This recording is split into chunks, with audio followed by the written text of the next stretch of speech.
Shalom. Donc, on va commencer.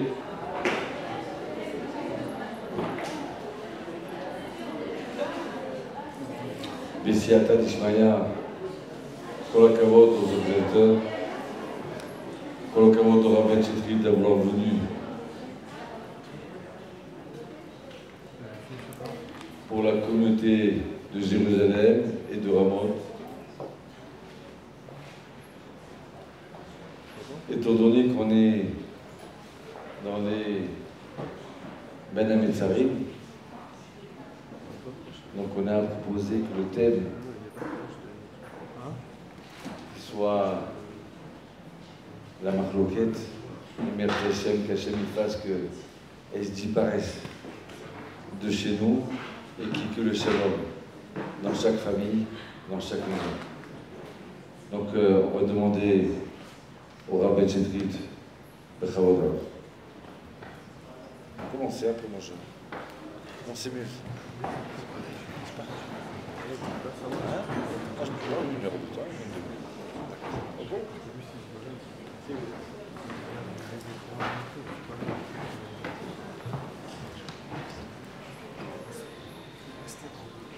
Dans l'axe. D'accord.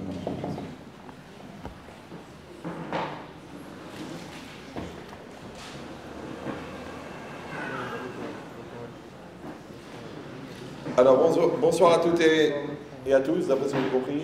Ça va les messieurs? Ouais. Bon, ça va.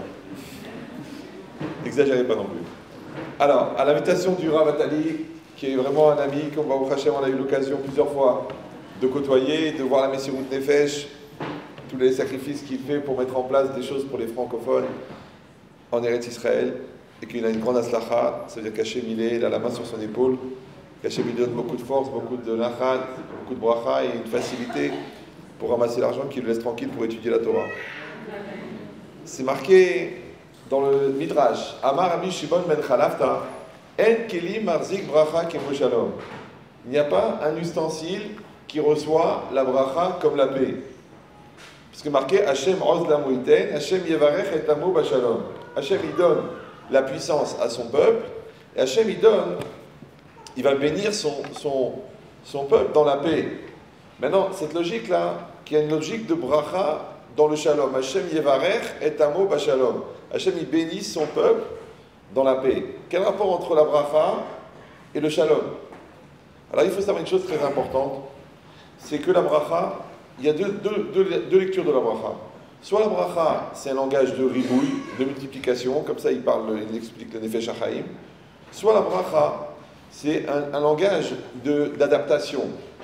Ça veut dire que quand les choses, elles vont bien, quand les choses, elles sont mat-imot, alors il y a la bracha. C'est un peu comme des roues dentées. Quand vous avez une roue dentée, une deuxième roue dentée, si elles sont l'une à côté de l'autre, sans se toucher, ça ne marche pas. S'il manque des dents, alors l'engrenage n'est pas engagé. Il faut que les deux roues, elles correspondent, et quand on enclenche une dans l'autre, le mouvement de l'un entraîne le mouvement de l'autre.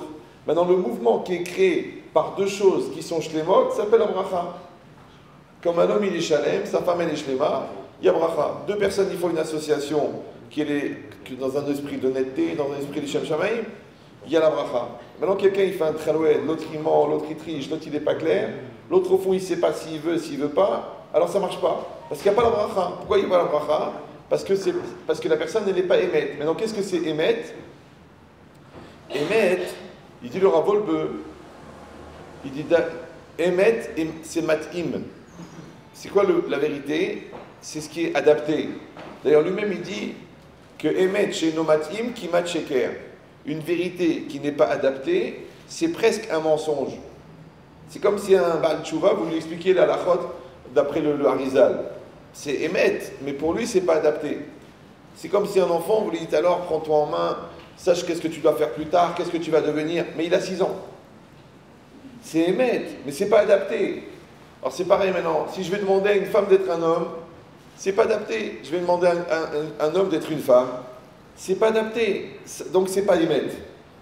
Parce que le émet, c'est adapté. Maintenant, encore plus loin, il y a un sforno extraordinaire, si vous avez l'occasion de lire avant de mourir, il explique là-bas que sur le nom d'Hachem, Eke Asher Eke, quand c'est marqué là-bas qu'Hachem il a demandé de sortir les Israël d'Égypte, et que Moshe Rabbeinu lui a dit par quel nom je dois te nommer, alors il a dit ce nom est Yeh Asher Yeh. Je serai celui que je serai. En vérité, c'est une marloquette dans les commentaires. Est-ce que ce nom-là, il est divin ou il n'est pas divin? Parce que c'est la seule fois dans la Torah où il est marqué. Alors quand Hachem il dit je serai celui que je serai, alors il y a beaucoup de commentaires, vous pouvez regarder le Ramban là-bas, il amène plusieurs commentaires, mais un des commentaires, c'est comme une espèce d'effet miroir. C'est-à-dire qu'Hachem, il va être avec toi comme toi tu vas être avec lui. Et là-bas, si vous avez utilisé un miroir déjà, pour autre chose que pour enlever un point noir, oui, c'est que quand vous vous regardez dans le miroir, il a un effet bizarre, c'est que quand vous bougez, l'image elle bouge avec vous. D'ailleurs, vous pouvez essayer de bouger plus vite que le miroir. Il y en a qui ont essayé, ils ont eu des problèmes, d'accord? Ça peut entraîner une entorse cervicale, parce qu'on ne peut pas bouger plus vite que le miroir. Maintenant, la réalité, la Metsiout, oui, en vérité, c'est-à-dire le visage d'Hachem, elle bouge avec moi. C'est ce qu'il dit le Ramban. Il dit, si toi tu tends la main pour faire la tzedaka, Hachem il va t'envoyer du shefa. Ça veut dire c'est une chose. Maintenant toi tu mets un esprit positif dans la maison, alors automatiquement tu reçois du positif. Une fois quelqu'un est venu chez moi, il m'a dit, Rabbi Chetrit, je veux divorcer. Je dis, pourquoi tu veux divorcer? Il m'a dit, parce que je vis dans une maison de déprimés. Tout le monde fait la tête, tout le monde est angoissé, tout le monde est névrosé, tout le monde est... Et il y a une angoisse, c'est une atmosphère anxiogène. Je dis, écoute, j'aurais été prêt à te croire, mais manque de chance, je connais ta femme, je connais tes enfants, je connais ta famille, c'est des gens qui sont très bien. Mais la vérité, ils sont mal quand tu es là. Dès que tu rentres, la rama, elle vient avec toi. L'angoisse, elle vient avec toi. Avec ta tête, ouais, ce qu'on appelle c'est comme celle qui connaît que la recette du cake, mais en tranche. Ça s'appelle la tranche de cake, c'est très connu, d'accord? Je lui dis, dès que tu rentres, il y a la rama dans la maison. Dès que tu rentres, il y a la peur. Dès que tu rentres, il y a l'hypocrisie. Dès que tu rentres, il y a des tremblements. Pourquoi? Parce que tu fais peur. Comme c'est marqué dans le Coran, la terreur est humaine. D'accord? C'est que la personne, elle provoque chez l'autre la peur, mais elle ne se rend pas compte. Je lui ai dit, tu devrais venir quand tu n'es pas là. Tu verrais l'ambiance qu'il y a. Quand tu n'es pas là, il y a une ambiance incroyable. Ça veut dire que la personne, la tête qu'elle a, elle génère quelque chose. Quoi, c'est marqué Ave Mekabel et Kol Adam Besever Panim Yafot.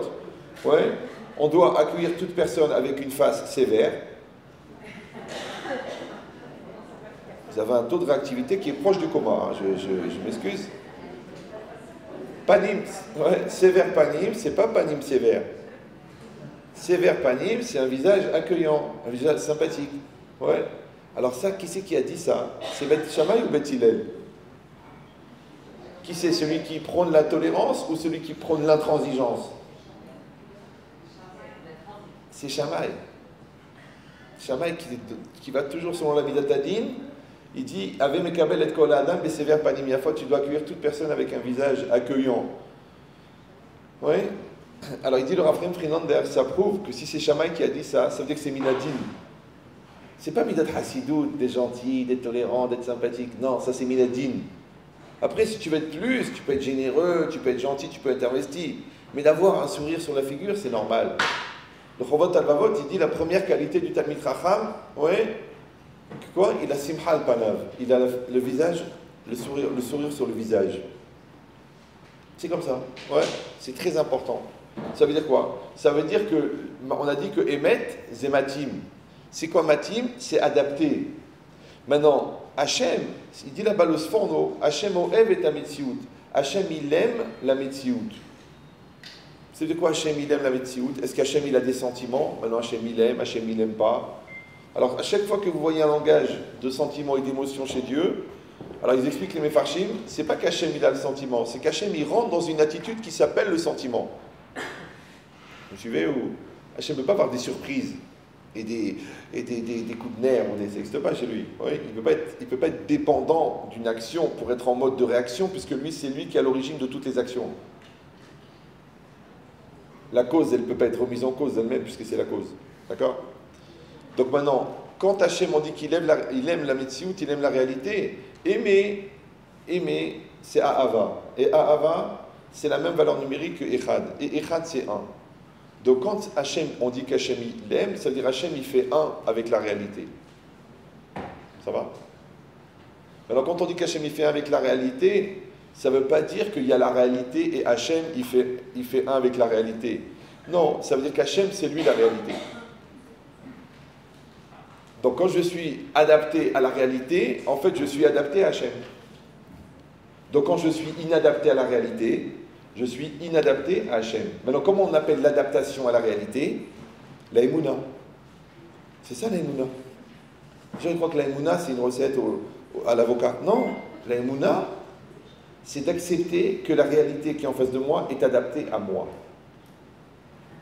Vous savez pourquoi un costume sur mesure ça coûte 3 000 € et un costume confection ça coûte 49 €? Si vous avez un copain au sentier. Parce que le costume confection, il va serrer entre les jambes, il va s'élargir ici, les coutures elles vont s'ouvrir. Il n'est pas adapté parce que tu as une épaule différente de l'autre, tu as un bras plus long. C'est un costume confection. Mais le costume sur mesure, il est coupé pour toi, il est monté pour toi. Tu le mets une fois, tu le poses, tac, il tombe bien. Même si ton corps il est très loin, le costume il est bien. Ouais. Pourquoi? C'est un costume sur mesure. Ça va? Alors réfléchissez.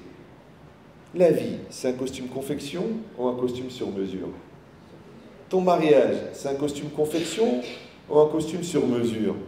Tes enfants, c'est un costume confection ou c'est un costume sur mesure? Si c'est un costume sur mesure, c'est normal, le plus grand tailleur du monde, c'est le bon Dieu. Et il t'a fait un costume sur mesure, parce que je vous retrouve mes avec Zivugim. Hachem, c'est lui qui crée les couples. Hachem, c'est lui qui envoie les enfants. Hachem, c'est lui qui t'a donné ton corps. Maintenant, tu l'aimes pas, tu t'énerves. Je vois, une femme, elle m'a dit, Ramet Chetrit, le monde est mal fait. Je dis, pourquoi? Elle me dit, ma copine, elle mange 9 pizzas, elle maigrit. Moi, je prends un verre d'eau, je prends 4 kilos. Pourquoi? C'est une malédiction. Je dis, non, c'est la thyroïde. D'accord?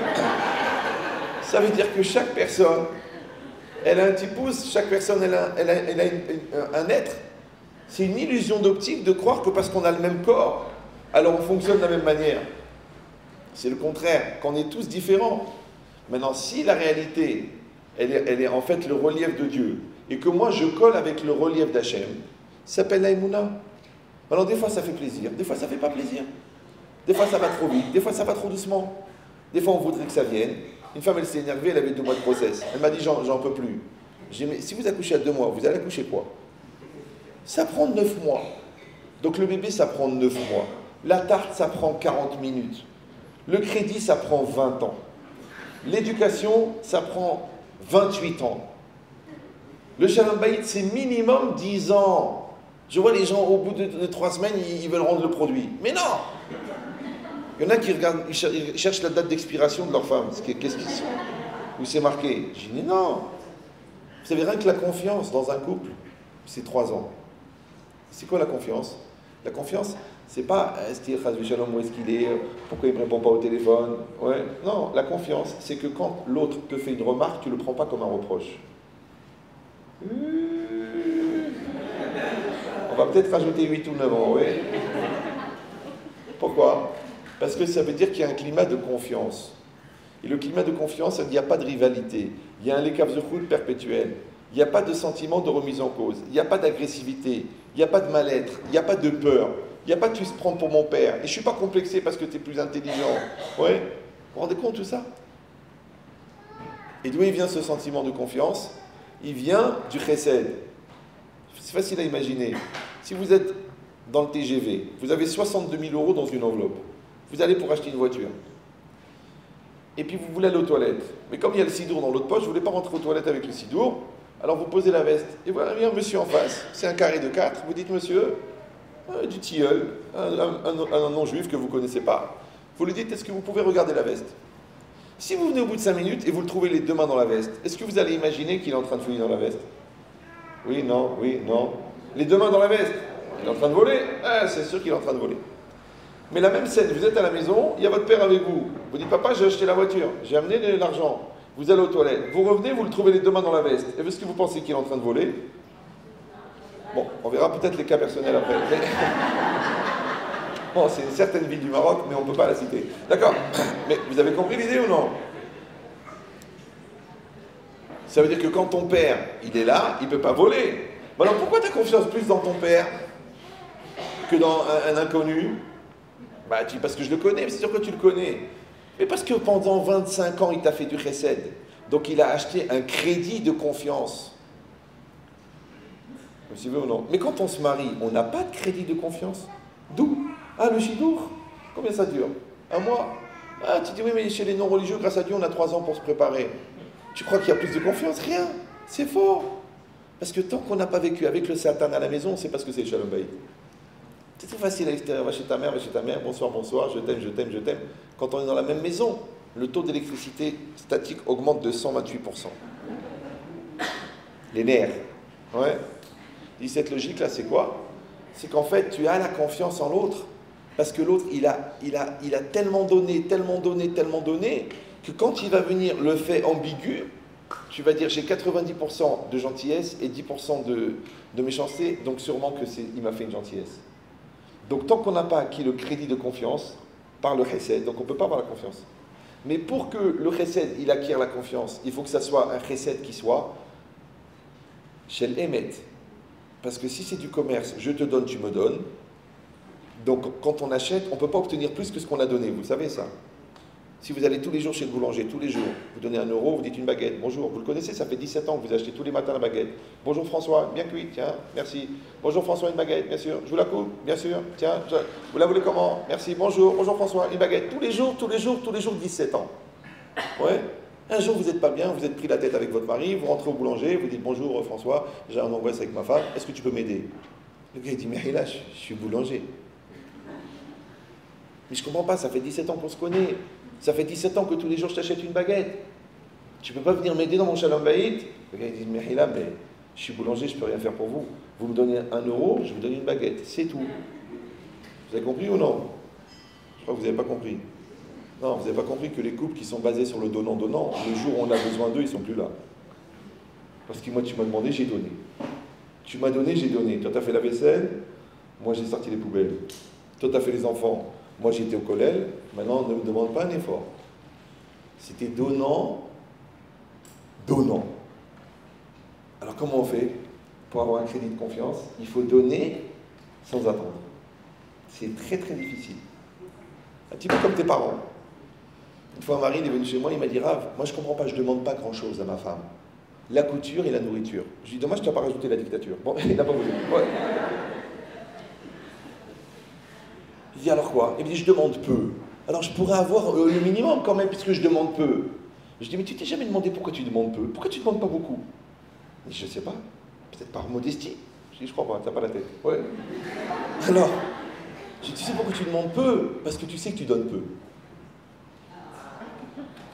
Alors quand tu donnes peu, tu reçois peu. Comment ça se fait que tu demandes beaucoup puisque tu donnes peu? Mais si tu donnes tout, ouais, t'as pas besoin de demander tout, parce qu'on va te donner tout, parce que tu as donné tout. Vous suivez ou non? Et c'est dans tout, c'est là pareil. C'est un effet miroir. Si tu donnes tout à tes enfants, tu crois qu'un jour ils vont dire ah papa c'est un peu cher? Mais c'est mon père, c'est ma mère, qu'est-ce que tu dis, ils m'ont tout donné. Tu donnes tout à ton mari, tu donnes tout à ta femme, tu donnes tout. Mais si tu donnes en condition, tu donnes ce qui te fait plaisir, tu donnes ce qui t'arrange, tu donnes selon les circonstances, alors l'autre aussi il va conditionner son amour. Et après c'est limité. Pourquoi? Parce que tout ce qui a un début a une fin. D'accord? Donc si tu as limité au départ, tu as limité à la fin. Donc si tu veux le blikvoul, il faut donner blikvoul. Ah, je sais ce que vous allez dire. Oui, alors on dit toujours ça, surtout aux femmes. Ouais, hein, mais et quand de l'autre côté ça ne répond pas? Et quand de l'autre côté il ne comprend pas? Et quand de l'autre côté il ne réagit pas? Et quand de l'autre côté il ne voit pas la valeur de ce qu'on lui donne? J'ai vu des femmes épuisées, comme ça, venir à la fin d'un cours, comme ça, à la limite de l'évanouissement comateux. Elle m'a dit, Rav, j'ai tout donné, j'ai rien reçu. Chez les gens normaux, en tout cas chez les juifs, la Hakaratatov est un réflexe normal. Quand tu reçois du bien, tu as envie de rendre le bien. Si vraiment quelqu'un n'a aucune Hakaratatov, je pense qu'il faut faire une enquête sur son origine, si vraiment il est de chez nous ou s'il a fait une croix à un moment ou à un autre. Parce qu'Hakaratatov, c'est normal, quelqu'un qui t'a fait du bien, tu le rends le bien. Maintenant, je lui dis, vous, madame, vous vous êtes épuisé à puiser dans un puits épuisé. C'est comme si tu fais 2 km avec un seau, tu arrives au puits, tu jettes, t'entends « tant !» Oh, tu dis « mince, il n'y a pas d'eau ». Tu reviens à la maison, l'autre il dit « j'ai soif », tu retournes, tu jettes le seau, « tant !» il n'y a pas d'eau, et tu reviens. Vous êtes épuisé à puiser dans un puits épuisé. Vous allez à ce moment-là, qu'est-ce qu'on veut faire? Je vous donne le secret, mais ne le prenez pas mal. Hein. Dans la vie, il y a toujours deux parties. Il y a l'Ishtadlout et le résultat. Vous croyez en Dieu, non? Oui, non? Je ne sais pas, on est à Ramot. Alors, croire en Dieu, c'est pas seulement manger cachère et se couvrir la tête et manger glatte. Ouais, et faire Shabbat. Ça, c'est évident, sinon il faut se convertir. D'accord? Non, croire en Dieu, c'est accepter que la réalité qui est devant moi, elle est adaptée au micron près. Donc, Aoudon Kolo, cousin de Marco Polo, d'accord? Le costume sur mesure. Maintenant, quand moi, je fais ce que j'ai à faire, je fais ce que j'ai à faire. D'accord? J'ai été une femme gentille, j'ai été un mari attentionné, j'ai donné le dialogue, j'ai donné la main, j'ai fait du positif, j'ai été investi. Si l'autre ne réagit pas, c'est un choix qui lui appartient. N'oubliez jamais que Yitzhak et Rivka ont donné un chinour extraordinaire à leurs deux garçons, et il y en a quand même un des deux qui s'appelle Esav. Je ne sais pas si vous voyez la tête de Yitzhak Avinu quand il a vu Esav dans sa maison pendant 22 ans, pendant que le tzaddik il était parti tranquille à la yeshiva chez Lavan. Vous me suivez ou là? C'est dur. Le tzaddik il est parti et le rachat il est resté tous les jours. Bonjour papa, est-ce qu'on fait le maaser sur le sel? Tiens, je te présente ma Fatima à la nouvelle. C'est dur. Il y en a qui disent que c'est pour ça qu'il est devenu aveugle. Parce qu'il ne pouvait plus les voir. Mais c'est une expression. Mais c'est quoi l'idée? L'idée, c'est que le Hémet, ça va? Oh là là. Je crois que grave, ils n'ont pas souvent l'occasion de rigoler. Il faudrait y remédier parce que c'est la thérapie. C'est une thérapie de rigoler, ça fait du bien. Au pire, on est heureux. D'accord. Donc, que la personne, en vérité, elle n'est pas matima avec sa réalité. Elle ne colle pas avec sa réalité. Maintenant, shalom, ça vient de shalem. Vous me suivez ou non? Donc moi, je suis shalem avec mon mari, et je suis shalem avec ma femme, et je suis shalem avec mon corps. Si je ne suis pas shalem, je commence à avoir des problèmes. Une fois, j'étais à Nice, et une dame, elle me dit, il faut absolument que je vous parle. J'ai dit, écoutez, j'ai pas le temps. Elle me dit, je vous raccompagne à l'aéroport. Ok, je monte dans la voiture. Elle me parle, elle me dit, j'ai des très gros problèmes de shalom bayit. Ah bon? Mais ces problèmes de shalom bayit, ils viennent en vérité d'une difficulté au niveau intime. Ok. Je dis, pourquoi? Parce que je ne supporte pas que mon mari me regarde. Ok. Pourquoi? Parce que j'ai des gros problèmes de peau. Ok. Un eczéma, un zona, je ne sais pas quoi. Je dis, vous avez vu un dermato? Elle m'a dit, oui, je l'ai vu. Ça fait 10 ans que je suis suivi. Je dis, mais est-ce que vous avez été voir un psychologue? Parce que vous savez que la peau, c'est l'écran liquide sur lequel s'inscrivent les mal-être intérieurs. Vous le savez ça, non? Ce qui apparaît sur l'écran, c'est pas l'écran qui va pas bien, c'est la tour. Elle m'a dit ben justement, mon psy m'a dit ça. Qu'est-ce qu'il vous a dit?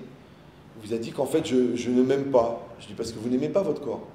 Comme vous n'aimez pas votre corps, vous ne voulez pas qu'on le regarde. Comme vous ne voulez pas qu'on le regarde et qu'on le touche, donc vous avez attrapé des boutons. Maintenant, pourquoi ça fait ça? Parce que la Neshama, elle diffuse à l'intérieur du corps une irradiation positive. Comme ça, il explique le Rav Chaim Vital dans Sharik Doucha. Si vous avez l'occasion de le lire, si vous ne voulez pas faire 10 ans de médecine, vous lisez les 4 premières pages du Sharik Doucha, oui. Vous allez soigner votre docteur. Cachez-me lui envoie une fois chez moi. D'accord, mais, docteur, c'est pas grave. Ouais. Donc en fait, la Neshama, elle produit une énergie extrêmement intense. Et cette énergie, elle traverse la Neshama, ensuite elle rentre dans le Nefesh, ensuite elle arrive dans le corps. Maintenant, si les circuits du corps, du Nefesh ne sont pas construits, s'il n'y a pas la tuyauterie psychologique pour faire passer l'énergie de l'un à l'autre, donc quand le corps n'est pas nourri par l'énergie de l'âme, on appelle ça vulgairement un symptôme. C'est ça un symptôme. C'est ça la maladie. La maladie, c'est le corps qui parle pour te dire le mal qu'il a en lui. C'est la maladie, le mal a dit. C'est ça la maladie. Pour ça qu'il faut écouter le corps. Qu'est-ce que les gens ils font? Ils mettent de la pommade, du fond de teint. Mais le problème, il est à l'intérieur, il n'est pas à l'extérieur. Même le ravioli, il a dit ce qui compte, c'est ce qu'il y a dans la boîte. D'accord? Donc ça veut dire quoi? Ça veut dire qu'une personne, si elle ne cherche pas le manque intérieur, elle ne comprendra jamais le manque extérieur. Mais encore une fois, si vous croyez en Dieu, et que la Emouna, c'est d'être matim avec sa réalité, et que la réalité, c'est un miroir, et que parmi les miroirs les plus précis qu'on a, c'est la personne qu'on épouse, donc le seul défaut du conjoint, c'est qu'il me ressemble.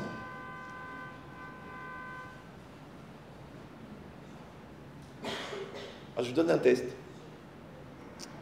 Vous prenez une bouteille d'eau en plastique, vous la videz. Vous allez dans la jungle amazonienne, à 180 km du premier village, qu'ils n'ont jamais vu du plastique de leur vie. Et vous leur ramenez des gens tout nus avec une ficelle comme ça, vous leur ramenez une bouteille en plastique sans le bouchon. Alors ils prennent la bouteille, ils la regardent, ils ne comprennent pas ce que c'est. Elle est bizarre, c'est une bouteille, ils ne savent pas ce que c'est, ils ne savent pas. Ils ont vu des mangues, ils ont vu des feuilles, ils ont vu des arbres, ils ont vu des vers, ils ont vu des lézards, ils n'ont jamais vu une bouteille en plastique, ils ne savent pas. Une semaine après, vous leur ramenez le bouchon. Pour eux, c'est pareil. Oui, peut-être ils peuvent imaginer que c'est un peu la même matière en mordant dedans, mais ils ne comprennent pas quel est le rapport. Et après, qu'est-ce que vous faites? Vous remplissez la bouteille, ouais, et vous fermez le bouchon. Le bouchon, c'est une chokhma incroyable. C'est la vis. La vis, c'est une chokhma. Vous savez que vous, si vous mettez vous accrochez un piano au plafond, vous mettez 1000 clous, le piano il va tomber. Mais si vous mettez 4 vis avec des écrous, il ne va pas tomber. La force de la vis, c'est incroyable. On l'appelle le coup de vis, c'est connu. D'accord, ouais. Et bien quand vous vissez le bouchon, bien que la bouteille et le bouchon n'ont rien à voir, mais quand vous les vissez, ils sont matimim l'un avec l'autre. Et quand la bouteille est pleine et que le bouchon est fermé, et bien vous retournez la bouteille. Ouais, et voyez qu'il n'y a pas de fuite. Et bien quand l'homme et la femme vont bien ensemble, personne ne pleure. Regardez la bouteille, il n'y a pas de fuite. Le problème, c'est qu'il faut être matim. Alors, quelle différence entre être matim avec son mari, être matim avec son corps, et être matim avec sa keïla, et être matim avec la Torah, et être matim avec la Hachem? Il n'y a pas de différence. Il faut arrêter les gens. Non, ça n'a rien à voir. Ça, c'est différent. Avec Dieu, je m'arrange. Avec les autres, c'est difficile. Ma mère, ça va. Ma belle-mère, non, non, pas, je ne l'ai pas dit. Mais je l'ai pensé. Ça, je ne peux pas retirer. Vous savez qu'Adam Arishon, malgré toutes les preuves qu'on a cherchées dans la Torah, il n'avait pas de belle-mère. Mais il a vécu longtemps. C'est une constatation. Donc ça veut dire quoi? Ça veut dire que le fait d'être matim avec les choses, c'est d'être shalem avec les choses. Maintenant, quand la deuxième partie du shalem, elle est chez moi, il faut que je la trouve et que je la colle, que le bouchon, il va avec la bouteille. Mais quand la shlemout, elle est avec l'autre, c'est compliqué. Parce que vous avez bien compris que l'homme et la femme, ils ont la même neshama. Dit le Rabbi Yaakov Hamdin au début de Sota, on a coupé la neshama et la misha dans un corps, et une moitié corps homme, corps femme. Les deux se retrouvent, et maintenant il faut faire une atama entre l'homme et la femme. Mais ils n'ont rien à voir. Déjà, ils ne sont pas du même sexe, c'est important. Ouais. À part ça, ils ne sont pas de la même famille. En plus, ils ne sont même pas de la même race, tunisien, ashkénaze. Qu'est-ce que ça va donner, un Doberman et un papillon? D'accord? Il va falloir qu'ils s'adaptent. Et en plus, ils n'ont pas le même caractère. En plus, elle est très superficielle et lui, il est très profond. D'accord? En plus, elle comprend au quart de tour et lui, il est un petit peu Allah. Genre paysage algérien. Tu viens 20 ans après, c'est le même. D'accord? Comment ils vont s'arranger les deux? Tu dis, mais comment ils ont pu se marier? Mais quelle est l'erreur fatale qui a été faite? Mais si tu regardes bien, la bouteille et le bouchon ne se ressemblent pas. Et pourtant, ils se visent bien. Et il n'y a pas de fuite. C'est exactement pareil. C'est de trouver la hashlama. Comment chacun il va compléter l'autre. Maintenant, sachez que quand vous regardez la bouteille, vous sentez qu'il manque quelque chose. Parce que quand vous la retournez, ça coule. Donc vous sentez qu'il manque le bouchon. Quand vous regardez le bouchon, vous sentez qu'il manque quelque chose. Parce qu'à quoi il sert ce bouchon s'il n'y a pas de bouteille? Donc la femme ne peut pas exister sans le mari. Le mari ne peut pas exister sans la femme. Et quand vous les serrez bien, c'est pour ça qu'il faut bien les serrer, c'est une expression marocaine. Hug. Ça va? À ce moment-là, ça tient bien. C'est du solide. Mais il faut que ça se fasse dans le Hémet. Il y a un homme, il voulait se marier avec une femme. Il a été la voir, il a dit, je veux me marier avec toi. La femme, elle était contente, elle a dit, mais c'est pas, ça fait des années que j'attendais. Il dit, mais j'ai deux conditions. Première condition, c'est qu'on se mente jamais. La femme, elle a dit, bien sûr, c'est la plus belle des conditions. La deuxième, c'est qu'il y aura une pièce dans la maison, il faudra que tu rentres jamais. Elle a dit, ok. Ils se sont mariés, les deux, extraordinaire. Un shérina, ambiance, amour, ahava, extraordinaire.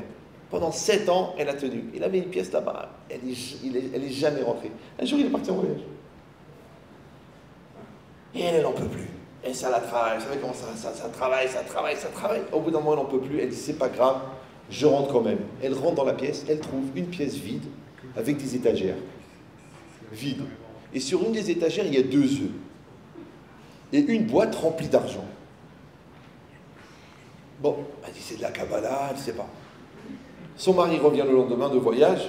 Elle dit mon amour, mon cœur, ma vie, ma douceur, mon bouquet de fleurs, mon feu d'artifice, j'en rajoute pour les frustrer. D'accord? Donc, je vais te dire la vérité, j'ai fait une grosse bêtise. J'ai cassé le serment, j'ai ouvert la porte. Ah bon? Tu as ouvert la porte? Oui. Et qu'est-ce que tu as vu là-bas? Elle a dit j'ai vu 2 œufs.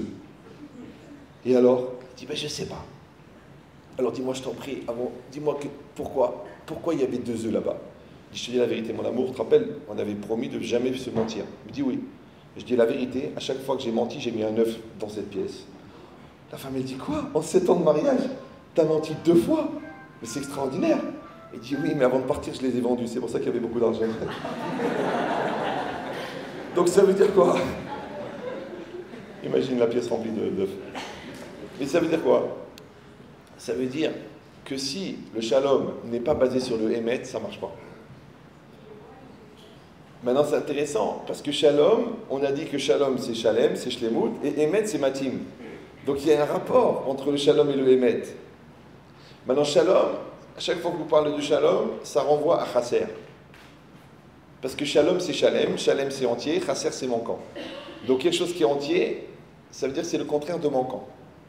Maintenant, on ne peut pas arriver au shalom si on ne veut pas connaître et maîtriser ses manques. Attention, la société, elle propose de combler les manques. Nous, on propose de maîtriser les manques. Maintenant, il y a une différence entre les manques matériels et les manques spirituels. Les manques matériels, il faut les maîtriser. Les manques spirituels, il faut les combler. Exactement l'inverse de ce que les gens font. Les gens, ils comblent les manques matériels, ça s'appelle la société de consommation, mais ils maîtrisent les manques spirituels. Ça va aller, si Dieu veut, je serai un gadol dans un autre guilgoul. Je travaillerai mes midotes plus tard. Oui, non. Il faut maîtriser dans le matériel et combler dans le spirituel. Maintenant, pour combler, il faut déjà être conscient le manque. Maintenant, si un homme il connaît ses manques, il sait sur quoi il va être éprouvé. Si un couple il connaît ses manques, il va savoir sur quoi il va être éprouvé. Pourquoi? Parce que l'Yetzirara, il va t'amener exactement ce qui te manque. Maintenant, comment l'Yetzirara, il sait ce qui te manque? Parce que c'est lui qui crée le manque avant de te proposer ce qui manque. Ça va? Le pêcheur, il met au bout de la ligne un ver de terre, un bout de pain. Il va mettre un maïs. Le poisson, il vient, il voit le maïs, il mange le maïs, il se fait attraper.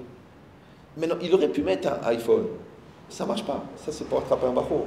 Non, pour attraper un poisson, tu mets un bout de maïs. Maintenant, le pêcheur, il sait que le poisson mange le maïs. Mais d'un autre côté, il est bête, le poisson, quoi. Il voit un maïs en plein milieu de la rivière. Il y a 2 mètres de fond. Si le maïs, venait d'arriver, il aurait dû flotter. Et s'il était imbibé d'eau, il aurait dû couler. Qu'est-ce qu'il faut au milieu? Exactement pareil. Toi, tu te dis, mais pourquoi cette situation, elle arrive maintenant? Juste maintenant que tu as un problème d'argent, on te propose un argent pas très cher. Juste maintenant que ton mari est très jeune, tu rencontres un collègue de travail très très sympathique. Juste maintenant que ta femme elle est très froide, tu trouves une collègue très très expressive de ses sentiments. Tu t'es pas demandé comment ça se fait que ça vient juste à ce moment-là? Réfléchis bien, réfléchis bien. Pourquoi? Vous savez, je vous raconte une histoire. Il y a 2 messieurs qui sont en train de marcher dans la rue. Il y a une grande rue, de l'autre côté, il y a un trottoir, il y a une rue et un trottoir. Et de l'autre côté, sur l'autre trottoir, il y a une femme très belle et qui a oublié de s'habiller qui passe. Ça arrive. C'est un modèle, ça s'appelle Shawarma. D'accord, c'est pas. Et il y a un des 2 qui dit à l'autre, oh, regarde la belle femme qu'il y a de l'autre côté, regarde là, regarde. Le gars, il tourne la tête pour la voir. Mais au moment où elle passe, il y a un autobus qui passe. Et derrière l'autobus, sur le trottoir, il y avait une bouche de métro. Et cette femme-là, elle est descendue. Donc lui, il n'a pas vu. Vous me suivez ou non? Il l'a vu, l'autre, il l'a pas vu.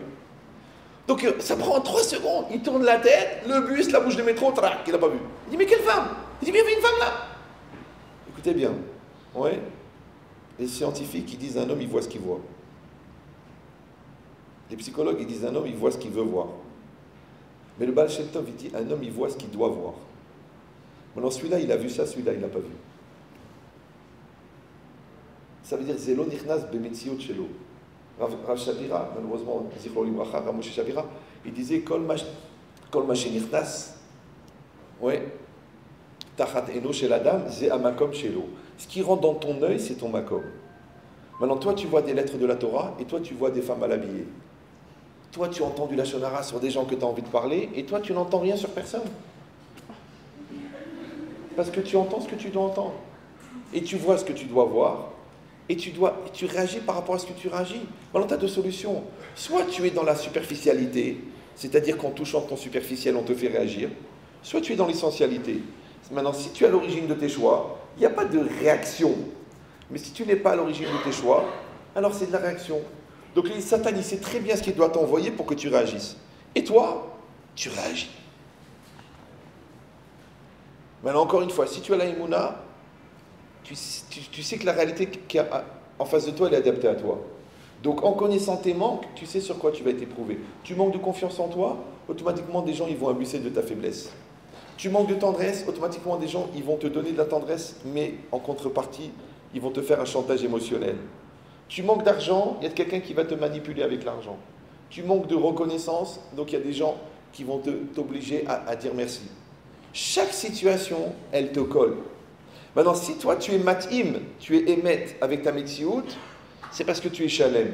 Parce que tu sais que ta metsiout, elle vient pour être mashlim otra. Si tu crois en Dieu, encore une fois, je répète, je sais qu'on est à Ramot, je vois les Sfarim, mais sachez que la Emouna, il dit le Rav Dessler, c'est avodat midit. C'est bien que tu as fait tchouva, kolakavod. C'est bien que tu es né dans une famille froum, kolakavod. C'est bien que ton père il est Rosh Yeshiva, kolakavod. Mais la Emouna, c'est un travail du début jusqu'à la fin de la vie, quelle que soit la longueur de la barbe et l'épaisseur de ta perruque. C'est comme ça. Si tu arrêtes la avoda de la Emouna, c'est très dangereux, parce que la Emouna de 14 ans n'est pas valable pour les épreuves de 20 ans. Vous me suivez ou là?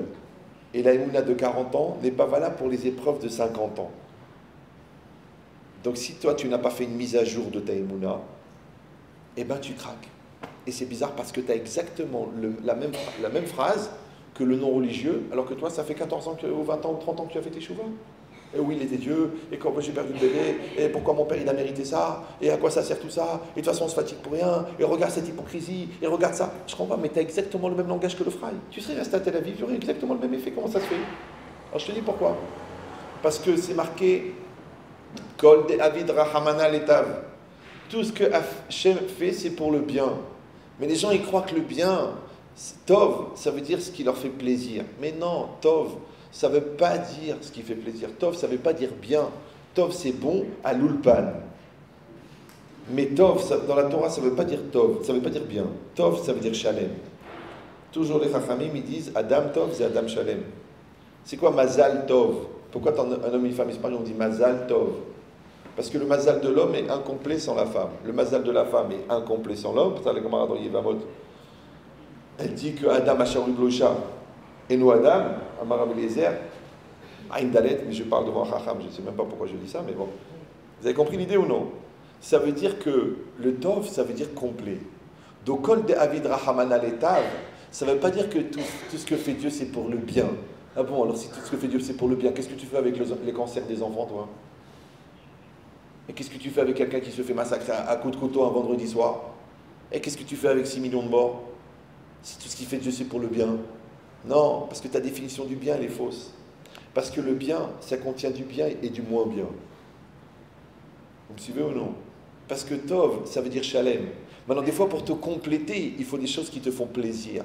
Et des fois, pour te compléter, il faut des choses qui ne te font pas plaisir. Par exemple, quand tu as un choix à faire, ça fait mal au ventre. Mais vous savez pourquoi un choix, ça fait mal au ventre? Parce que ça fait grandir. Maintenant, ce n'est pas le choix qui fait mal au ventre, c'est grandir qui fait mal au ventre. Pourquoi d'être mitgaber, c'est dur? Parce que tu grandis. Vous savez, quand on grandit, quand on est en pleine phase de croissance, on a des douleurs dans le dos, on a des douleurs dans les os, c'est normal. Tu as pris 22 cm en 1 an et demi, entre 13 ans et 16 ans. Tu te rends compte comment tu grandis? Ben, ça fait mal. Mais qu'est-ce qui fait mal? De changer. De ne pas changer, ça fait pas mal. D'ailleurs, c'est pour ça que les gens ne veulent pas changer, parce qu'ils ont peur d'avoir mal. Mais grandir, ça fait mal. Ça fait mal de grandir. Ah, mais non, on est des masos alors. On veut se faire mal. Mais non, parce que quand tu vois l'avantage de grandir, tu oublies la douleur.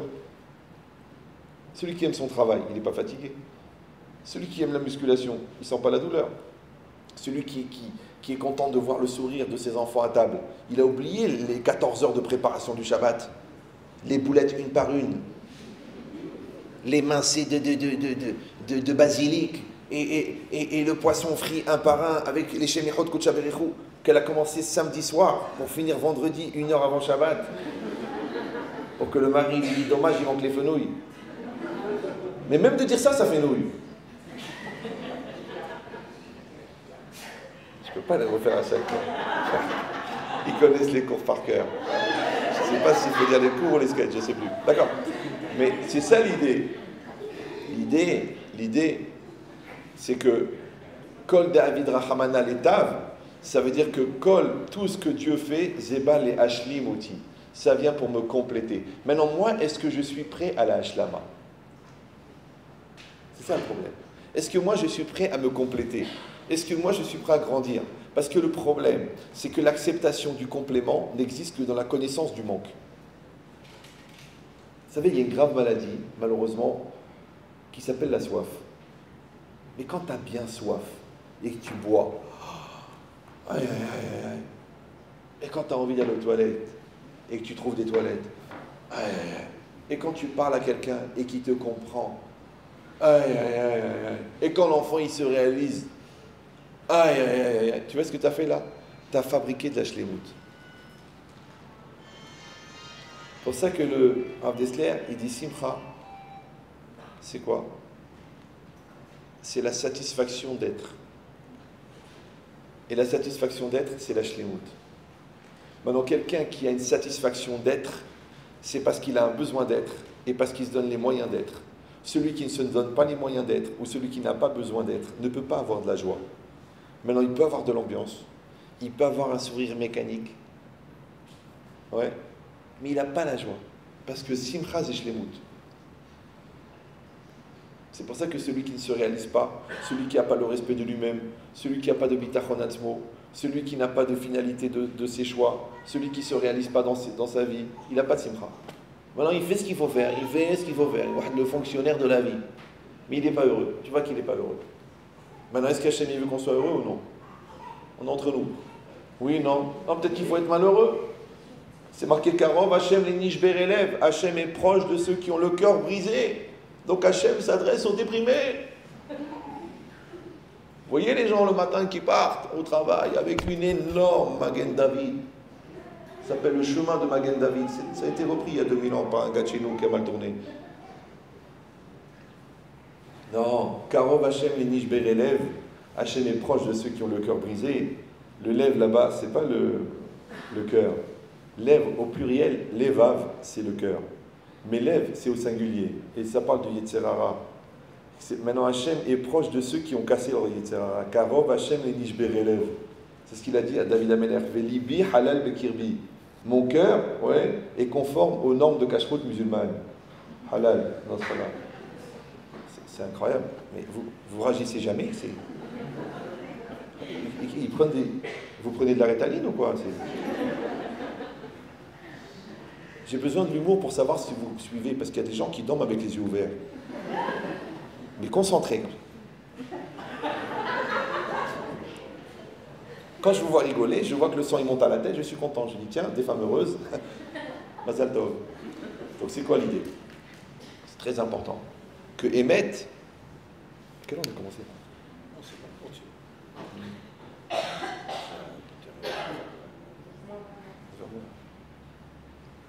Bon, le Rav me rappelle qu'il faudrait que je commence le cours. D'accord. Donc alors, mais c'est quoi l'idée? Vous avez compris maintenant. Bon, le sujet qu'il a choisi, il est tellement large qu'on pourrait faire un séminaire d'une semaine. Mais je ne sais pas si vous avez vraiment une semaine. Non? Bon. Donc l'idée c'est quoi? Vous avez compris maintenant que Shalom c'est Shalem. Shalem c'est le contraire de Chasser. Chasser c'est l'Yetzerara. Chasser c'est la tristesse. Alors, comment on appelle la dégénérescence du Chasser? Chasra. C'est Chasra, c'est un très haut niveau de Touma qui s'appelle Chasra Gbera. C'est le très haut niveau de Chasra. Ouais. Mais non, une personne, si elle est triste, c'est parce qu'elle est en manque. Si elle est triste, si elle n'a pas confiance en elle, c'est parce qu'elle n'est pas complète. Si elle voit le mal chez les autres, c'est parce qu'elle n'est pas complète. Si elle voit les défauts dans la réalité, c'est parce qu'elle n'est pas complète. Parce que le complet, il projette le complet. Comme ça dit Rav Dessler, Yesh Lev Tov, Yesh Ain Tova. Quand l'intériorité est complète, Tov c'est complet, alors l'œil il est complet, tu vois le complet. Mais les gens qui voient les défauts, ils appellent ça des perfectionnistes. C'est des gens là où ils regardent, c'est imparfait. Soi-disant, c'est pour améliorer.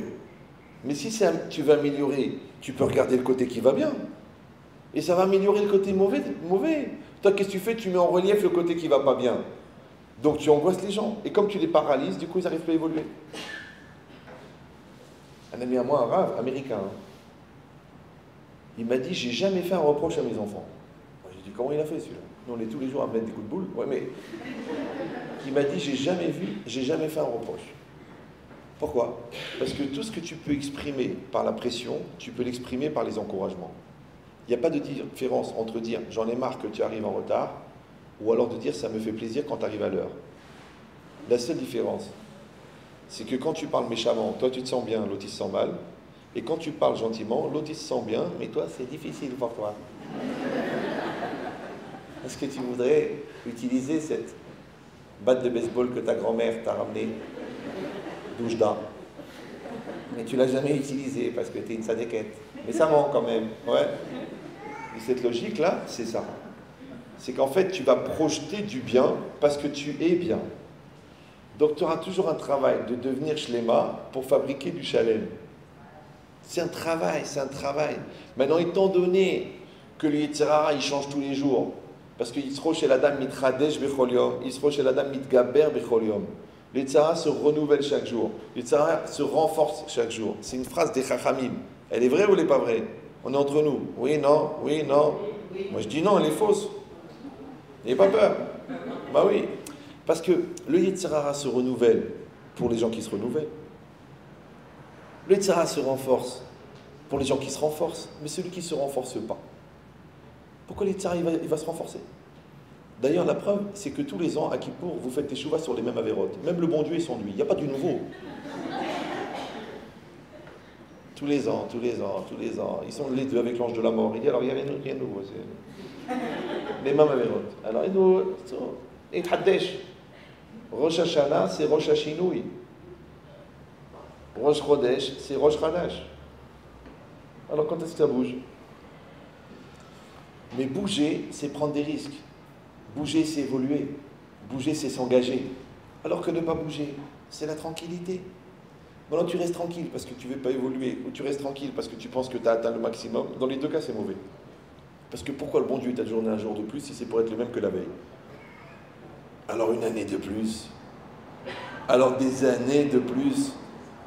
C'est comme les trucs que vous ne voulez pas jeter à la maison alors que vous ne les utilisez jamais. Vous ouvrez un placard, ça fait 22 ans que les trucs ils sont là. Pourquoi vous ne les jetez pas? On ne sait jamais. Mais comment on s'échappe? Si je te les vole, tu ne vas même pas savoir quand tu les as volés. Un jour, tu vas dire, il y avait un truc ici, oui, ça fait 22 ans qu'il était là. Alors, si déjà, c'est un calva hamor, si déjà, après je vous dirai que le calva hamor, ouais.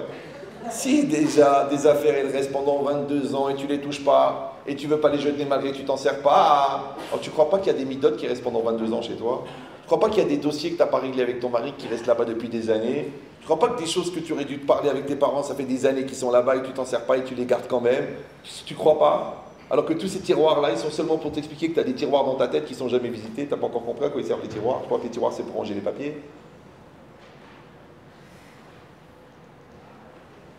Donc la personne, elle comprend maintenant que la bracha, c'est la atama, c'est d'être matim avec les choses. Vous voyez? Maintenant, quand toi, tu es matim avec la chose, tu es beshlemut, tu es shalem. Et le kesher, le chibour, entre toi et la réalité, il s'appelle la bracha. Mais il s'appelle aussi la vie. Parce que le Ramban, il dit Kol makom sheyesh pirud yesh mita. Chaque endroit où il y a une séparation, il y a une mort. Ouais, tu coupes la main, elle meurt. Pourquoi? Parce qu'elle n'est plus alimentée par le sang. Tu sors de la misguérée de la yeshiva, tu commences à mal tourner. Parce que tu n'es plus alimenté par le truc. Maintenant, toi, tu vas chercher ton bonheur ailleurs qu'à la maison. Le couple, il ne te nourrit plus. Tu commences à trouver que ta femme, elle a grossi. Pourquoi? Parce que tu as mis tes yeux dehors. Donc ça veut dire quoi? Ça veut dire que toi, tu dois être à 100% avec la chose il faut que ça s'appelle chai. Quand tu la sépares, ça s'appelle mort. Parce que comment une personne, elle meurt? Parce que sa neshama, elle quitte son corps. Comment on appelle les peaux qui tombent? On appelle peut-être des peaux mortes. Parce qu'il y a un piroud, il y a une séparation. Si quelqu'un se sépare de la communauté, sur sa descendance, tu le retrouves jeté là-bas à Quimper, avec Christine et 2 chiens, 2 bergers allemands. Tu dis, mais comment c'est possible? Ton père, c'était le Dayan de Marrakech. Oui, mais j'ai fait la faculté à Paris, et j'ai rencontré Christine, et après, j'ai été muté, en fait déporté en Bretagne, et maintenant j'habite là-bas, et que ce que je te dise, elle est tombée enceinte, et j'ai des enfants. Mais quelle malédiction t'as reçue pour partir d'une ville sainte, de Kedusha, pour te retrouver jeté là-bas? Toi, tu crois que c'est un choix que tu as fait, parce que tu n'es pas religieux, parce que tu as une autre vision des choses, parce que tu es un éclairé. En vérité, tu es béni douille. C'est la Torah qui t'a foutu dehors. Parce que quand tu te rapproches d'elle, elle se rapproche de toi. Quand tu t'éloignes, elle s'éloigne plus. C'est comme le miroir. Quand tu te rapproches, l'image, elle grossit. Quand tu t'éloignes, elle rapetit. On ne dit pas, j'arrive pas à voir, puisque tu t'éloignes. Alors rapproche-toi si tu veux voir clair. Donc la logique, c'est quoi maintenant? Vous avez compris que Piroud et Mita, la séparation, c'est la mort. Maintenant, comment on appelle séparer les choses qui sont entières? Les chalek. Les chalek, c'est séparer, couper. Chelek, c'est une part. Maintenant, quand vous prenez le mot chelek et vous prenez le mot Mita, Mita, c'est met. Met, c'est mort. Vous prenez le même de Mita, de met, et vous mettez le tav de met, et vous mettez chelek au milieu, ça fait même chelek, chet, lamed, kouf, tav, ça fait mahloket. C'est ça mahloket. Mahloket, c'est que la querelle, elle amène la mort. C'est pour ça que quand il y a eu la mahloket avec Korach, il y a eu 14 700 personnes qui sont mortes. C'est énorme. C'est énorme. Ouais. Toi, tu crois qu'ils sont morts de quoi? Parce que Dieu les a maudits. Mais non. Parce que c'est quoi une maladie, Chazvé Shalom? C'est quoi une tumeur? C'est quoi des métastases? C'est que le corps, là où la Shekhinah s'en va, la maladie, elle rentre. Par exemple, tu t'angoisses. L'angoisse, c'est un manque de Emouna. Ben, quand tu t'angoisses au niveau de l'argent, par exemple, ça crée des problèmes au niveau de l'estomac. Après, tu sais quoi un ulcère? Un ulcère, c'est un manque de Emouna dans la relation avec la matérialité. Maintenant, on t'a dit, on t'a envoyé une belle-sœur, va t'arranger avec elle. Non, je ne la supporte pas, j'ai les nerfs, j'ai le stress, je ne suis pas bien, j'ai des blocages, ça me bloque le dos. Mais le blocage du dos, c'est quoi? C'est parce qu'il y a des cellules du dos qui sont en stress. Pourquoi elles sont en stress? Parce que le dos, c'est la partie décisionnaire du corps. Et le ventre, c'est la partie émotionnelle du corps. Donc tous les problèmes de décision, ils bloquent le dos. Et tous les problèmes de relation avec la matière et avec les sentiments, ils font des brûlures à l'estomac. Vous me suivez ou... Bon, vous pouvez apprendre autre chose que la Torah, c'est pas grave. Au pire, vous devenez intelligente. Mais cette logique-là, c'est ça. Maintenant, moi, je vous donne l'approche de la Torah de ça. C'est que quand quelqu'un, il n'accepte pas que sa belle-sœur, il est comme ça, ou quelqu'un, il n'accepte pas que son enfant, il est comme ça, ou il n'accepte pas que son mari, il est comme ça, en vérité, c'est quoi? C'est un manque de Emouna. Or, comme la Emouna, c'est la présence divine, et la présence divine, elle est en toi. Maintenant, là où dans ton corps, la présence divine n'est plus là, eh bien, ça s'appelle un symptôme. La maladie, c'est juste la partie où Hachem a quitté ton corps. Voilà. Non, il ne l'a pas quitté parce qu'il voulait partir. Il l'a quitté parce que tu l'as foutu dehors. Vous me suivez? Tu refuses quelque chose. Hachem, il dit, comment tu veux que je rentre? Ça s'appelle Tamim Tiye Imachem Elokecha. Tamim Tiye Imachem Elokecha. Sois intègre avec Hachem. Mais c'est quoi Tam? Tam, c'est complet, encore une fois. Ouais. Yaakov, Ishtam, Yoshev, Oalim. Et Tam, c'est complet. La Tmimout, c'est d'être complet. Maintenant, toi, tu as une Neshama. Et tu as un Nefesh. Et tu as un gouffre. Ouais. Quand tu es Matim avec ton gouffre, ça s'appelle que tu es bien dans ta peau. Quand tu es Matim avec ta Neshama, c'est que tu es Matim avec Hachem qui est en toi. On appelle ça en français la conscience morale. Même avant, l'égoïme, il disait « en mon âme et conscience ». En mon âme et conscience. Parce que la conscience, c'est le côté mental de la perception, et l'âme, c'est le côté moral de la perception. Maintenant, la Neshama génère la conscience morale. Pourquoi tu te sens mal quand tu fais des bêtises? Parce que ta Neshama, elle reste toujours dans le bien. Donc elle te dérange. C'est pour ça que les gens, pour faire des bêtises, sont obligés ou de se saouler, ou de prendre de la drogue, ou de se mettre dans la colère, ou de sortir d'eux-mêmes. C'est pour ça que quand tu es en colère, tu dis « je suis hors de moi ». Mais quand tu es hors de toi, tu es où? tu dis je ne suis pas moi-même. Rav Wolbe, il explique très bien ça. Il y a 12 va'adim sur le Ka'as. Faites-les, c'est très intéressant de aller bête, aller chaud, bête. Faites-le avec votre mari. C'est très riche, très puissant. Je l'ai fait une fois à Genève. Il y avait un professeur de psychanalyse, un vieux comme ça, 72 ans. Il m'a dit, écoutez, je suis doyen de la faculté de psychanalyse de Genève. Votre cours résume un livre de recherche expérimentale sur les comportements qui vient de sortir de 400 pages. Même le titre, je ne l'ai pas compris.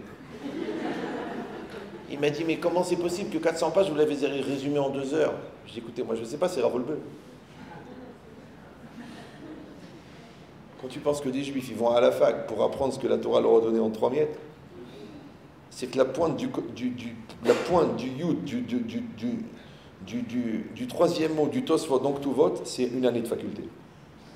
J'exagère, c'est 5 années de faculté. Mais les gens, malheureusement, ils ne valorisent pas la Torah. Une fois, j'étais à Marseille. Il y avait votre papa là-bas. Il était au premier rang. J'ai fait le cours. À la fin, il est venu me voir. Il m'a dit, quel est votre cursus? Je lui ai dit, la yeshiva. Il m'a dit, je ne vous crois pas. Je lui ai dit, vous savez pourquoi vous ne me croyez pas?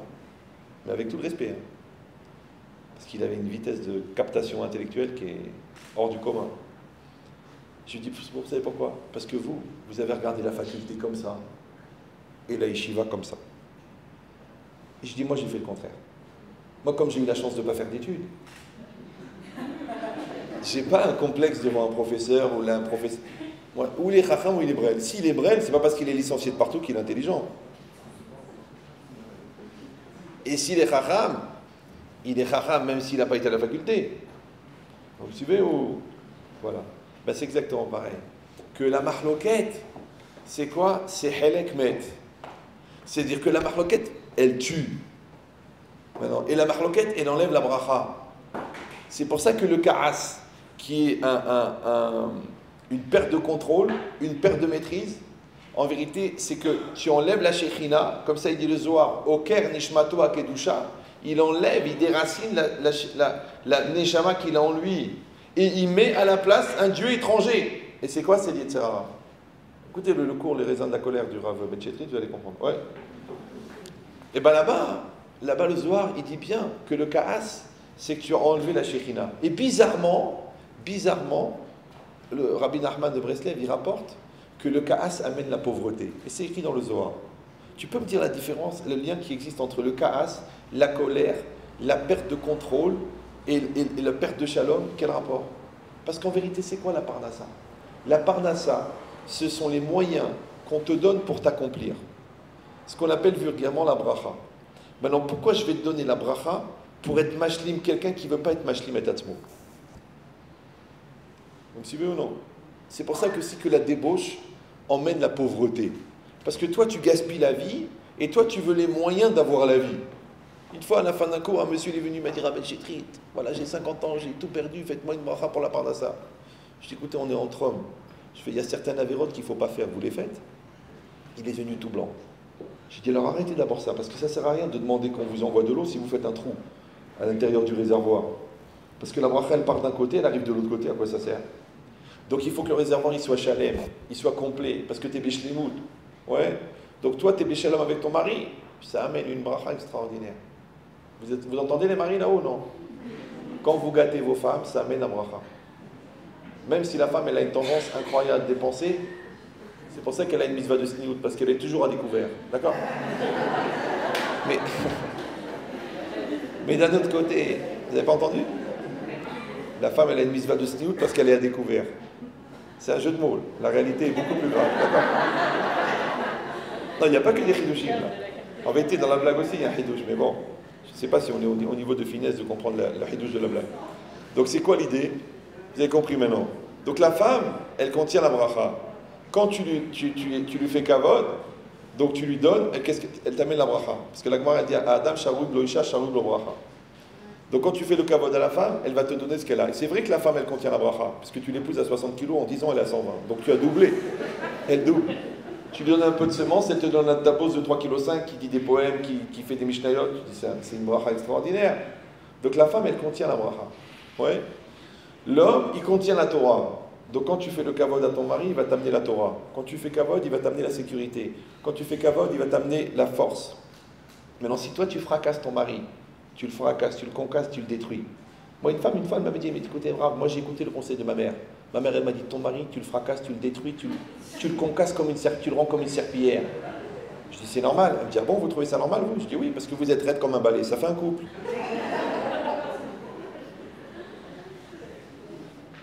Maintenant, toi, tu fais ton cas. Maintenant, ne casse pas ton mari, et après, tu dis comment ça se fait qu'il ne m'aide pas dans l'éducation. Mais ça fait 10 ans que tu lui dis qu'il n'est pas capable.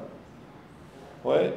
Ne dis pas, ne fais rien, ne fais rien, ne fais rien, ne fais rien, j'ai pas besoin, rien qu'étudie, et après, alors tu m'aides pas. Laisse-le de temps en temps faire la vaisselle. Laisse-le étendre une lessive.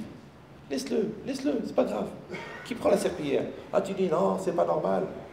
Vous savez, une fois, quelqu'un, il a été voir le stapler. Il lui a dit, Rav, je suis un avrer chashuv, Baruch Hashem, dans une grande yeshiva à Bnei-Brak.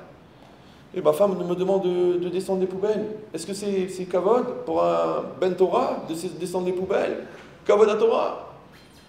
Alors, Stapler, il a dit, qu'est-ce que tu penses, toi? Il a dit, moi, je pense que c'est pas un kavod. Alors, il ne faut pas descendre. Si tu penses Bémet, c'est pas un kavod, ne descends pas les poubelles. Le gars, il dit, ah, merci beaucoup, Rav, il est rentré chez lui.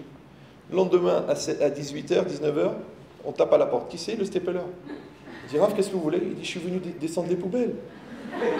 Parce que comme tu penses que c'est pas un kavod pour toi, moi, je vais les descendre, moi. Vous avez compris ou non? Je ne descends pas les poubelles. Mais ta femme, elle accouche. Et toi, tu te plains parce qu'il faut porter 2 sacs de course. Tu dis, je vais me casser le dos, comment je vais aller au collège? Mais crève. Je veux dire, fais un effort. Ou alors, va accoucher une fois. Avec péridurale. Allez, fais la bracha. Boré péridurale. Allez, va. Donc la femme, elle accouche, tu peux rien lui demander. Et toi, et lui, il travaille toute la journée, il langue toute la journée, il t'amène la parnasse tous les jours, tu peux rien demander. Ouais. Alors je vous dis le secret. Si quelqu'un va dire c'est pas évident, alors je vous donne le secret. Celui qui est occupé à dire merci, il n'a pas le temps de faire des reproches. Donc puisque l'heure est arrivée, et que tout ce qui a un début a une fin, donc je voulais juste vous dire, vous avez compris maintenant, que la marloquette, c'est la mort. Ouais, c'est la destruction. Maintenant, la mort, elle ne vient pas par hasard. Parce qu'il faut débrancher quelqu'un pour qu'il arrête de respirer. Maintenant, toi, tu es l'oxygène de ton mari. Ton mari, c'est ton oxygène à toi. Vos enfants, c'est votre oxygène à vous. Vous êtes leur oxygène à eux. La Torah, c'est votre oxygène. Votre Kehila, c'est votre oxygène. Donc, soyez malins de continuer à prendre de l'oxygène. Maintenant, les arbres, ils prennent du gaz carbonique et ils donnent de l'oxygène. D'accord? Donc, quand vous supportez un peu le négatif de l'autre et que vous lui renvoyez du positif, alors ça s'appelle le développement durable. Mais si vous dites, non, moi je donne mon gaz carbonique, moi, et l'oxygène, je me le garde, va, étouffe-toi. Ouais. Alors ça ne marchera pas, vous allez souffrir. Une femme, elle est venue chez moi, elle m'a dit, Rav, j'en ai marre, mon mari est un incapable, c'est un vaurien. Je dis, pourquoi? Elle me dit, je fais le manger, je fais le travail, je fais les papiers, je fais la maison. C'est moi qui a fait ça, j'ai tout fait. Je dis, et vous, monsieur? Moi, j'ai essayé de faire quelque chose, elle m'empêchait. J'ai tout fait. Je dis, alors vous êtes pareils les deux. Donc vous avez compris que le shalom, c'est une avoda perpétuelle. Et que le shalom, c'est une construction personnelle qui vous amène à comprendre comment construire l'autre. Maintenant, faites-moi plaisir. Si vous êtes tellement capable de percevoir les manques de l'autre, vous n'avez qu'à vous interroger sur les vôtres ou vous interroger sur ceux des autres. Maintenant, si chacun s'occupe de ses manques à lui, le monde y va aller très bien. Ouais, c'est pour ça que c'est marqué que le shalom, c'est kol echad omed bimkomo. C'est-à-dire que si la femme est à sa place de femme, le mari il est à sa place de mari.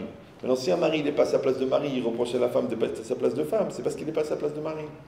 Maintenant, si les parents sont à la place de parents, alors les enfants, ils sont à leur place d'enfants. Maintenant, si tu trouves que les enfants, ils ont de la chutzpah de mal répondre aux parents, c'est parce que les parents sont laxistes, parce qu'ils ne sont pas là. Parce que quand les parents font les enfants, c'est les enfants qui font les parents.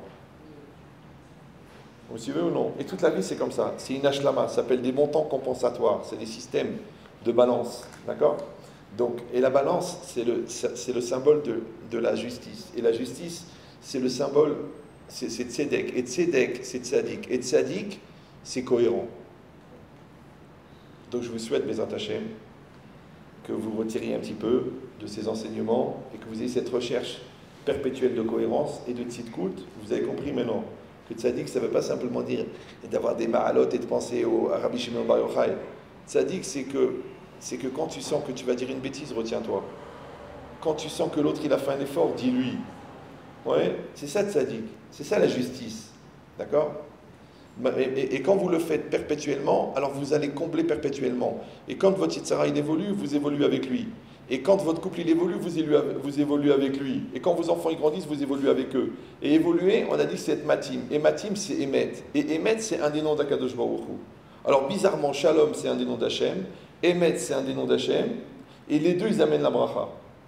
C'est pour ça qu'il a dit Amar Rabbi Shimon ben Chalafta, En Keli Marzik Bracha Kemo Shalom. Hachem Oz Lamo Iten, Hachem Yevarech et Amo, Bashalom. Hazak Baruch.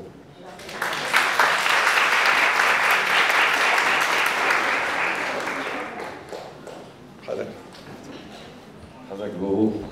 Encore 10 minutes. Je voulais juste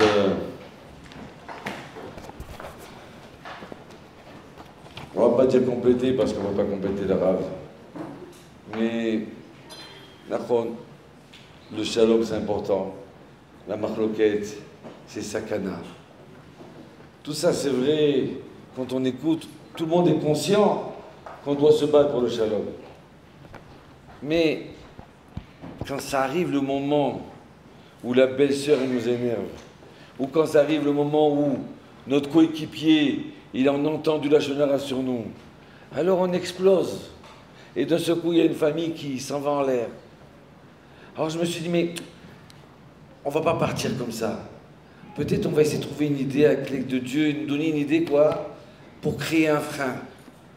Parce qu'on est tous conscients, on est tous des gens qui veulent la vérité et qui veulent le shalom. Mais très souvent, malheureusement, on tombe dans le panneau. Alors je me suis dit, mais comment on va faire? Déjà pour moi-même, pour vous, pour ne pas tomber dans le panneau. Nos sages nous disent que si le temple n'a pas été construit aujourd'hui, c'est parce qu'en vérité, s'il était là, il aurait été détruit. C'est-à-dire c'est détruit comme je n'ai pas compris. Alors maintenant, il y aurait eu maintenant Titus qui rentre, qui brûle tout, qui casse tout. Pourquoi? À cause de moi. Regardez des rivières de sang. À cause de qui? À cause de moi. Qui peut dire qu'il n'est pas tombé dans la marloquette? Qui peut dire qu'il n'est pas tombé dans le panneau? Alors, je voudrais juste encore quelques minutes essayer peut-être de créer un frein, de se faire son coach. Nos sages, ils disent comme ça, ils disent que il n'y a pas de chose de plus important que le silence. Koachtika, apprendre à se taire. Le Yetzerara, il vient et dit, ah, tu sais quoi? Je vais mettre la zizanie dans le couple. Juste à ce moment-là, la femme a dit une chose qu'il ne fallait pas dire. Et l'homme, il démarre au quart de tour. D'un seul coup, la belle-sœur, elle vient, très souvent on le sait, que des fois la langue, elle saute en l'air, toute seule. On ne voulait pas le dire, mais on l'a dit. Et hop, ça crée la dispute. Alors nos sages, ils ont dit, c'est quoi? Comment tu vas tenir dans ça? Koarashtika, apprends à te taire. Nos sages, ils disent que David Améler, quand Absalom, il voulait le tuer, il s'est sauvé par la porte de derrière avec quelques soldats. Et voilà que Shimi Ben Gera, il commence à insulter David. Et un roi dit quoi? Un soldat, il dit quoi? Tu insultes le roi? Tu es puni de mort. Il prend son épée pour le tuer. Et David Améler, il dit non, arrête, ne le tue pas. Pourquoi? Parce que c'est pas lui qui parle, c'est Dieu qui parle. Ouais. Pendant des années, David Améler, il a dit pourquoi? Il y a la Merkava, le char céleste. Abraham, Yitzhak, Yaakov. Je voudrais être le 4e pied, moi. Le Hachem, il a dit non, tu ne peux pas être le 4e pied. C'est pas possible. Nos sages, ils disent, quand David Améler, il a dit, ne le tue pas, c'est Dieu qui a parlé, c'est pas lui. Il ne s'est pas disputé avec Michi Belguera. À ce moment-là, dans le ciel, a été décidé que le roi David va être le 4e pied du char céleste. La force du silence. C'est ça, moi je voudrais créer en nous quelque chose qui va nous dire, c'est quoi? Tais-toi. Tu vas gagner quelque chose. Parce que qu'après les contractions, il y a le bébé qui sort. Quand c'est dur, alors à ce moment-là, il y a le cadeau. Le Chidush Harim, il dit que Korah, en fait de compte, il devait avoir, comme le Kohen Gadol, le Lévi à Gadol. Mais comme Korah, il s'est lancé dans une dispute et il s'est battu, il a perdu. Il n'y a pas de Lévi Gadol. Est-ce qu'on se rend compte combien de fois on pourrait se taire devant ce feu-là qui s'enflamme et nous on tombe dans le panneau, alors que peut-être qu'on allait avoir un cadeau. Yaakov Avinu, pendant 22 ans, il dit à Yehuda, tu es un meurtrier, c'est toi qui as tué Yosef. Et Yehuda, il se tait. Alors qu'en fin de compte, tout le monde sait que Yehuda voulait sauver Yosef. Il a dit, venez, on le vend au lieu de le tuer. Pendant 22 ans, Yaakov, il le traite de meurtrier. Et Yehuda, il se tait, il ne dit rien. Et Yaakov, il en veut à Yehuda. Et Yehuda, il perd sa femme, il se tait. Il perd son premier fils, son deuxième, il se tait. Vous savez quoi? Après 22 ans, quand Yaakov rencontre Yosef, il veut lui dire, tu sais Yosef, c'est toi qui vas être le roi d'Israël. C'est de toi va sortir la Torah. Et à ce moment-là, le Midrash dit, à ce moment-là, le Khatan Sofer dit, écoute-moi Yosef, c'est ce que j'avais promis pour toi. Mais là, je viens de recevoir une prophétie. C'est Yehuda. Le fait que 22 ans, Yehuda, il s'est tué, ce sera lui le roi d'Israël. Ça sera lui qui va sortir la Torah, les Dayanim, le Bechor. Pourquoi? Parce qu'il a appris à se taire.